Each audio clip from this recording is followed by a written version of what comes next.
U.S. regulators have slapped Fiat Chrysler with one of the harshest penalties ever for failing to properly conduct vehicle recalls. The company's been ordered to buy back thousands of Dodge trucks and SUVs from customers and is offering cash to Jeep owners to fix faulty gas tanks.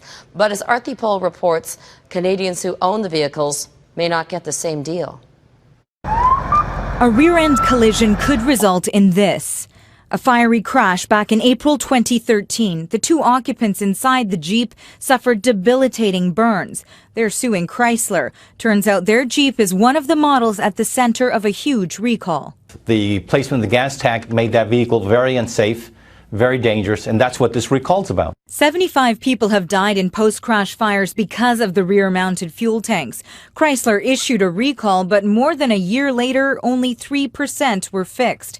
That lax attitude in notifying and repairing potentially dangerous cars is what prompted U.S. regulators to slap Fiat Chrysler with the largest fine in its history, as much as $105 million, and the unusual move of ordering the company to buy back nearly 500,000 recalled vehicles, including the company's top seller, the Ram pickup truck. This is about making sure that what's out in the marketplace and on the street is safe, and we take that responsibility seriously. The vehicles affected include Dodge SUVs and Ram pickups built between 2008 and 2012, which have defective steering parts and can cause drivers to lose control.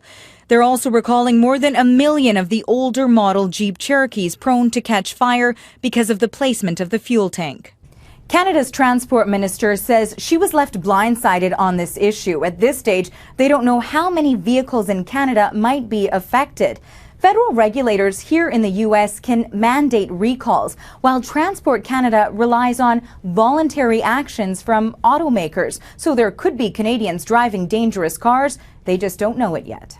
And increasingly, I think we will see Canadian regulators follow the lead of U.S. regulators, because they now have somebody who's blazing the path, so to speak, and essentially saying this is what we expect an automaker to do. Fiat Chrysler says we accept the resulting consequences with renewed resolve to improve our handling of recalls and reestablish the trust our customers place in us. But this is a significant penalty, indicating U.S. regulators are getting more serious about consumer safety and negligent automakers. Aarti, Global News, Washington.